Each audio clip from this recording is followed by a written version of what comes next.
ठीक है। आज का जो मेरे पास जो टॉपिक है, हम बात करेंगे अकाउंटिंग ट्रीटमेंट। ध्यान से इस चीज़ को समझना। आज हमको बात करनी है भाई अकाउंटिंग ट्रीटमेंट। क्या चीज़? अकाउंटिंग ट्रीटमेंट किसकी? रिजर्व्स की। किसकी? एक्यूमुलेटेड प्रॉफिट और लॉसेस की। ध्यान से मेरी बात को समझना कि भैया हम अकाउंटिंग ट्रीटमेंट सीखने वाले हैं।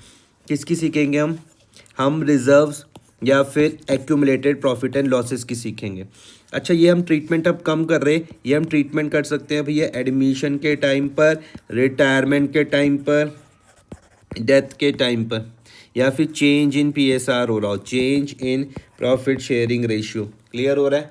इसका टाइम समझ में आ रहा है? अभी हम चैप्टर कौन सा पढ़ रहे हैं? एडमिशन वाला पढ़ रहे हैं। तो मैं कह रहा हूँ कि जब हमारे पास एक नया वाला पार्टनर आएगा, एडमिट होता है, जब हमारे पास एक न्यू पार्टनर हमारी फर्म में क्या होता है, एडमिट होता है, और उस टाइम हमको हमारी बैलेंस शीट में मान लो कोई रिजर्व्स दिख रहा है या प्रॉफिट एंड लॉस का कोई बैलेंस दिख रहा है, तो मैं इसको ओल्ड पार्टनर्स के बीच में बांट दूंगा। कौन से रेशियो में? ओल्ड रेशियो में।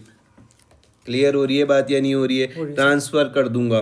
ध्यान से समझना, मैं कब की बात कर रहा हूँ? मैं बोल रहा हूँ जब मेरे पास नया पार्टनर मेरी पार्टनरशिप फर्म में आ रहा है।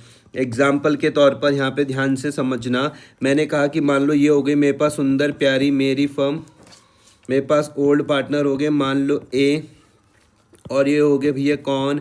बी। नया पार्टनर आता है कौन भैया? सी। समझ में आ रहा? जब नया वाला पार्टनर मेरी फर्म पर आ रहा है, उस टाइम मुझको कुछ रिजर्व्स दिख रहे हैं या फिर कोई प्रॉफिट एंड लॉस का बैलेंस दिख रहा है, तो मुझको इसको क्या करना पड़ेगा? ओल्ड पार्टनर्स के बीच में क्या करना पड़ेगा? ट्रांसफ़र करना पड़ेगा। क्लियर हुआ?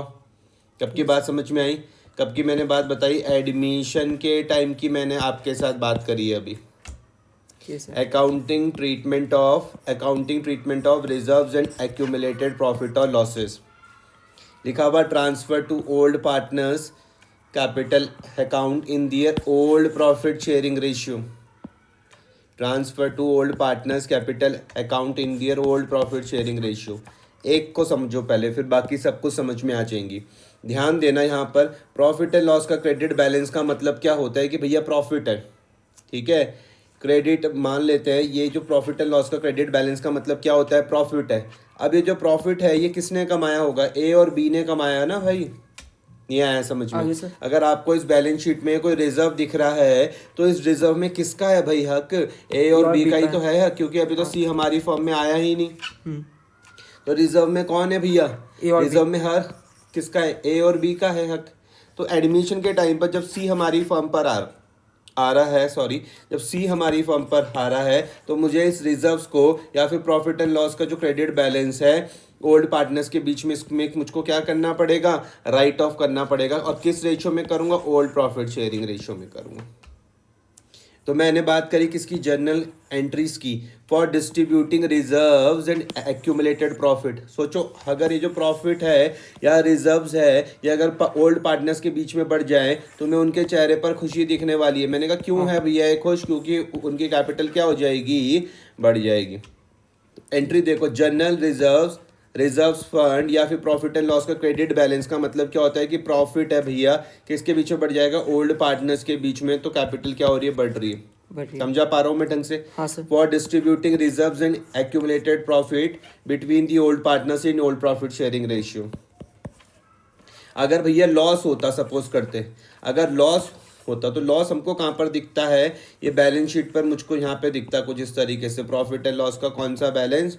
Debit balance. ये लॉस होता तो ये भी ओल्ड पार्टनर्स के बीच में बढ़ता ओल्ड प्रॉफिट शेयरिंग रेशियो में, लेकिन उनकी कैपिटल को क्या कर देता? कम कर देता है। टू प्रॉफिट और लॉसेस का कौन सा बैलेंस? Debit balance.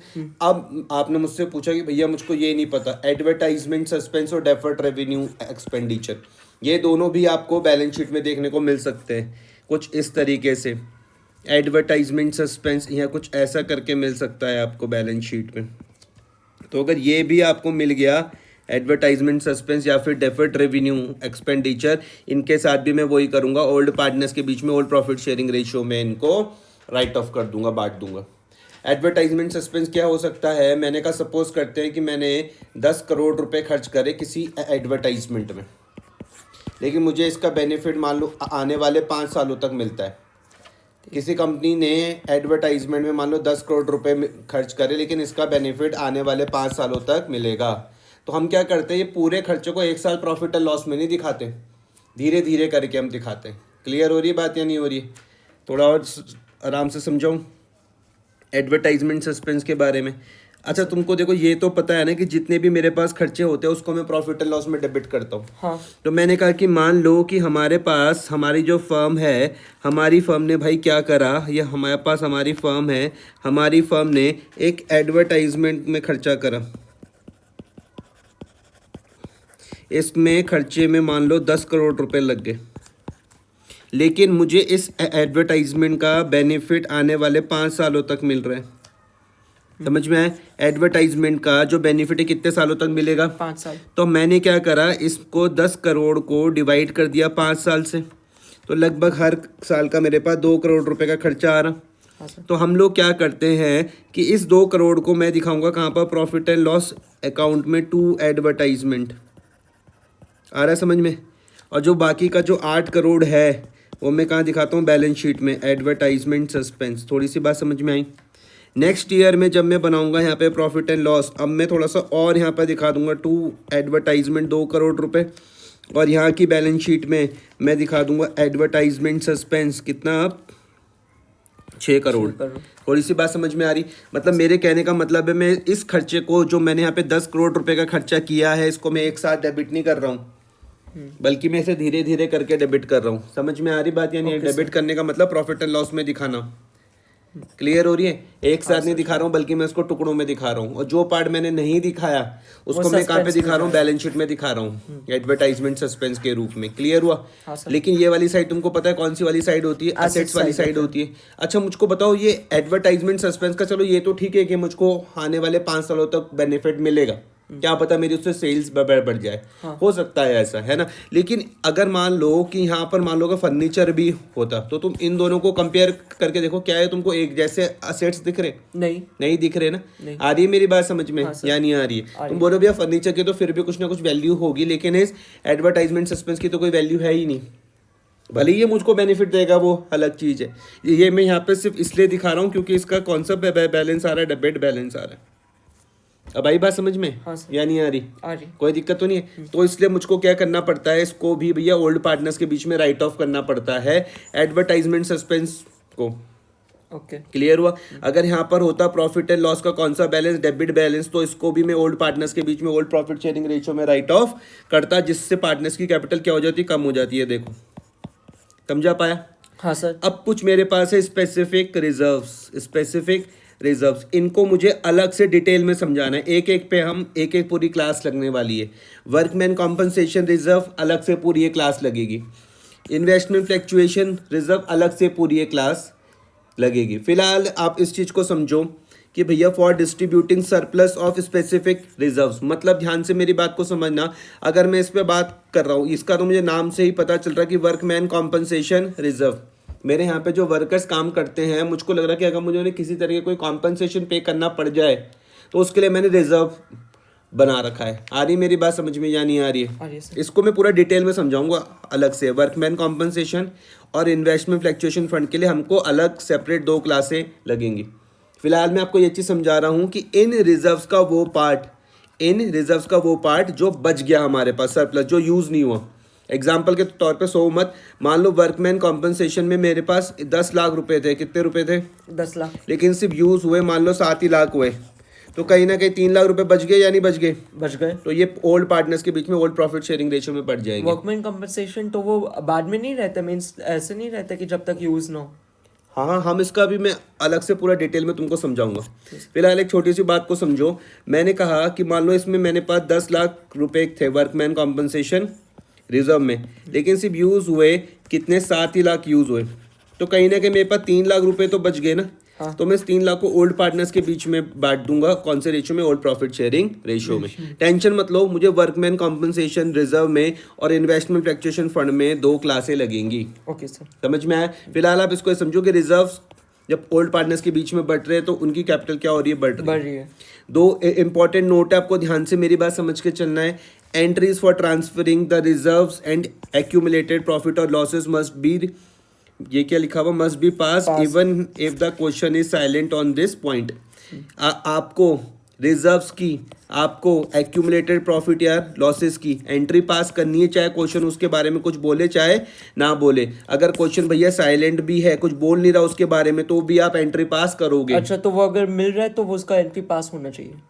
क्वेश्चन में उनके बारे में कोई बात कही हो चाहे ना कही हो, लेकिन आप एंट्रीज पास करोगे। ओके। काई की, रिजर्व्स की, काई की, एक्यूमुलेटेड प्रॉफिट और लॉसेस की। मतलब जो मैंने अभी आपके साथ ये चर्चा करी है, ये चाहे क्वेश्चन बोले चाहे ना बोले, आपको करना ही करना है।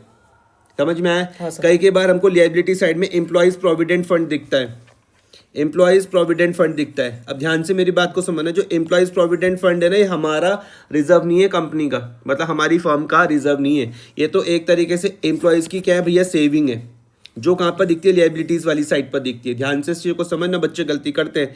या आपके पास होगी बैलेंस शीट, यहाँ पर दिख सकता है एम्प्लॉयज प्रोविडेंट फंड दिख सकता है, ये कंपनी की बैलेंस शीट दिख रही। हाँ। यहाँ पर मैं क्या दिखा रहा हूँ, एम्प्लॉयज प्रोविडेंट फंड में यहाँ पर दिखा रहा हूँ। मैं कब की कहानी समझा रहा हूँ, जब ये नया पार्टनर मेरी फर्म पर आ रहा है, इस दिन पर आपको एम्प्लॉयज प्रोविडेंट फंड दिख रहा। मैंने कहा इसको रिजर्व मत समझ लेना, एम्प्लॉयज प्रोविडेंट फंड को आप रिजर्व मत समझ के चल जाना। क्यों? क्योंकि एम्प्लॉयज प्रोविडेंट फंड या फिर एम्प्लॉयज की क्या है भैया, सेविंग है। एम्प्लॉयज की क्या है, सेविंग से जो हमारे पास है, इसलिए हमने उसको लिएबिलिटी साइड पर वो दिख रही। आ रही मेरी बात समझ में? Of the balance sheet are not to be distribute among the partners, उनके बीच में मत बांट देना, कहीं तुमने बांट दिया।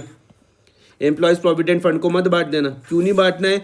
As they are not reserve, reserve नहीं है भैया ये, they are outside liabilities payable by the firm. क्या है ये? आउटसाइड लिएबिलिटीज हैं जो फर्म ने क्या करनी है, पे करनी है।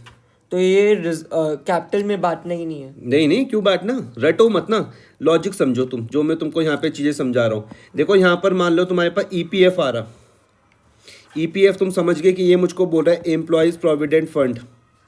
अब ध्यान से मेरी बात को समझो, ये रिजर्व्स कहाँ से बनता है भैया?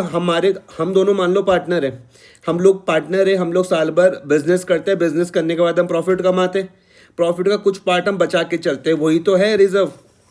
नहीं आया समझ में? आगे से प्रॉफिट का जो पार्ट हम बचा के चल रहे हैं वही क्या है, रिजर्व है। लेकिन एम्प्लॉयज प्रोविडेंट फंड क्या है कि हमारे यहाँ पे जो एम्प्लॉयज काम करते हैं उनका ही पैसा हमने अपने पास रखा हुआ। एग्जाम्पल के तौर पे मैंने कहा हमारे यहाँ पे एम्प्लॉयज को हम 1 लाख रुपए सैलरी देते हैं, लेकिन हम 10,000 रुपीज़ काट देते हैं सेविंग्स के नाम। हाँ, उसको मैं क्या बताऊँ, ईपीएफ। तो क्या ये 10,000 रुपीज़ हमारे हैं? नहीं, किसके हैं? तो एम्प्लॉयज के। एम्प्लॉयज के हैं। तो हमारे लिए तो क्या है, ये लायबिलिटी है, तो इसको पार्टनर्स के बीच में मत बांटना, मैं ये बोल रहा हूँ। ठीक है सर। क्लियर हो गए? हाँ। कोई दिक्कत तो नहीं है? नहीं। किसी कोई पॉइंट जिसमें दोबारा से चर्चा करनी हो? नहीं सर, समझ गया। पक्का?